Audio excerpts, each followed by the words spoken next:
Raleigh Mal, hit us with a news item, brother. Well, in a British wildlife park, they have removed 5 cursing parrots from public. Okay, when you say cursing parrots, what do you mean? Like parrots that they're, casting spells on public? I mean that they have foul language. Oh, Fowls have foul language. okay. And any other information they're giving you? It just says that the birds shared the ability to curse up a storm, something they engaged in quite often.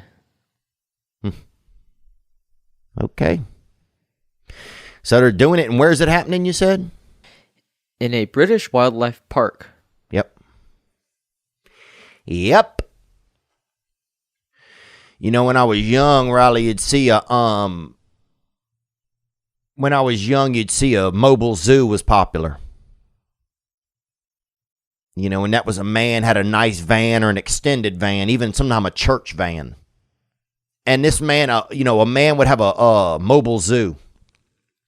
And so, somebody come through town with a chimp and a small dolphin in an aquarium or something in a big van, and you pay $1, go see it. Or somebody roll through with 2 chimps and a beagle. And that was maybe 75 cents. You go see them.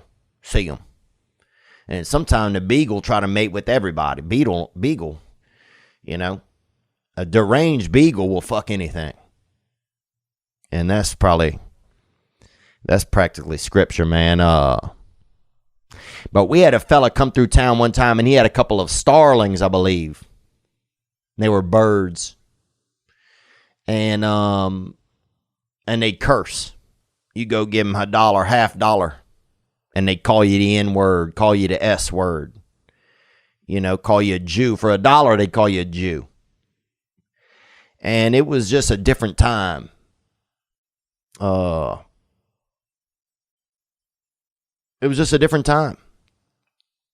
When a traveling zoo was more, they didn't have as much legal issues. Nowadays, somebody, a friend of mine got bit outside of a BJ's Pizza by a Australian Shepherd. And that's a lawsuit. Whereas when I was young, you'd pay maybe 50 cents for that. So we're living in different times, man. And I'd be lying if I didn't tell you I spent a couple dollars over there. Because this fella's little zoo broke down by us. And you get over there and a starling would call you this or call you that. Sometime for, $1.50 you could get, 2 N-words and a Jew out of the guy or something, out of the thing. Or, you could strike up a deal. And what kind of birds were they, Riley, does it say? They are the African gray parrots. Okay. So that's almost, let's be honest, bro. If it's African gray, that's almost a black, that's an African American bird. I know there's different ways to say it, but still, it's like, so if they're dropping them bombs, is that, I don't know if that really if that's article worthy.